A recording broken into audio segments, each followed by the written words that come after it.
warahmatullahi wabarakatuh. Bismillahirrahmanirrahim. Alhamdulillahi rabbil alamin. Wassalatu wassalamu ala asrafil anbiya'i wal mursalin sayyidina wa habibana Muhammad wa ala alihi wa sahbihi ajma'in. Amma ba'du.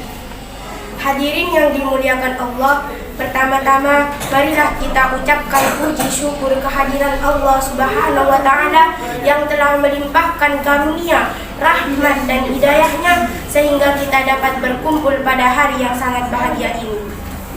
Salawat serta salam semoga tetap tercurah limpahkan kepada Nabi Muhammad SAW, kepada keluarganya, para sahabatnya, dan kepada kita yang selaku umatnya yang insya Allah akan taat dan patuh kepada ajarannya sampai hari kiamat nanti. Amin ya rabbal alamin.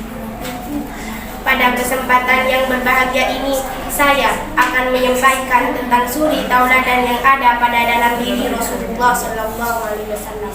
Allah Subhanahu wa Ta'ala berfirman, sesungguhnya telah ada dalam diri Rasulullah SAW tauladan yang baik bagimu, yaitu bagi orang yang mengharap rahmat Allah dan kedatangan hari akhir, dan dia banyak menyebut nama Allah. Quran surah Al-Azab ayat 21. Dari ayat tadi jelas bahwa kita umat Islam mempunyai suri tauladan dan yang patut kita contoh dan idolakan, yang bisa membawa kita bahagia hidup di dunia dan di akhirat, yaitu Nabi Muhammad SAW.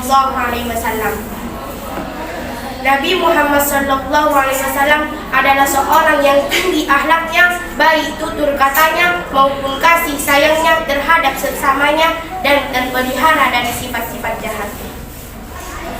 Rasulullah SAW merupakan orang yang mendapatkan jaminan dari Allah Subhanahu wa Ta'ala dengan kebahagiaan hidup di dunia dan di akhirat. Maka dari itu, janganlah ragu dan bimbang untuk menjadikan beliau seorang figur, seorang yang kita idolakan, yang kita contoh dan kita tiru, karena beliau merupakan seorang figur yang tiada duanya.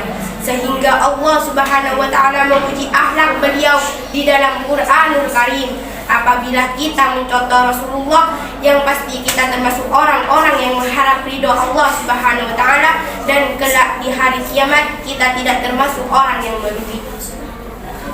Hadirin yang dimuliakan Allah, kemudian di antara ajaran Nabi Muhammad SAW yang wajib kita anut adalah membina kebahagiaan hidup di dunia dan di akhirat nanti.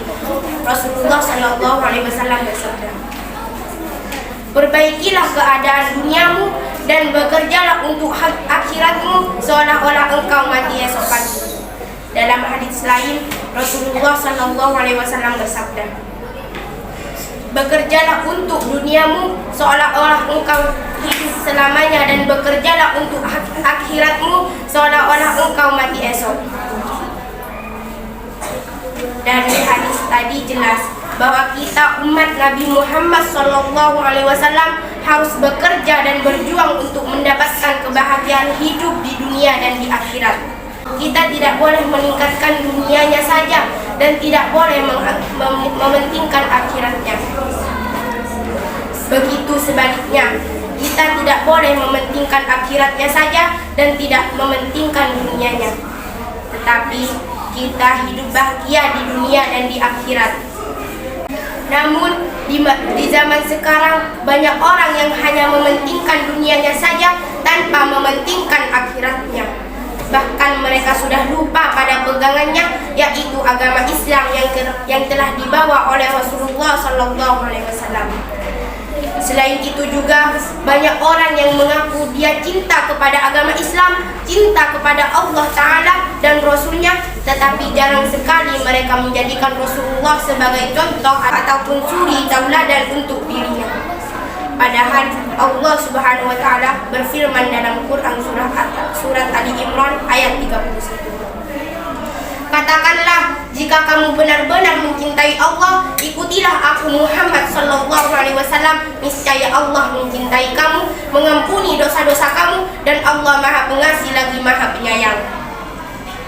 Maka dari itu, marilah mulai sekarang kita sadar dan kembali lagi berpegang teguh pada agama Islam yang telah dibawa oleh Rasulullah SAW. dan menjadikan beliau suri tauladan bagi kehidupan kita sehari-hari, agar kita tidak menjadi orang yang sengsara di dunia dan di akhirat nanti. Selain itu, marilah kita tingkatkan keimanan dan ketakwaan kita kepada Allah Subhanahu wa taala serta mengikuti ajaran Rasulullah sallallahu alaihi wasallam dengan rasa tulus dan ikhlas semata-mata hanya mengharap ridho Allah Subhanahu wa taala.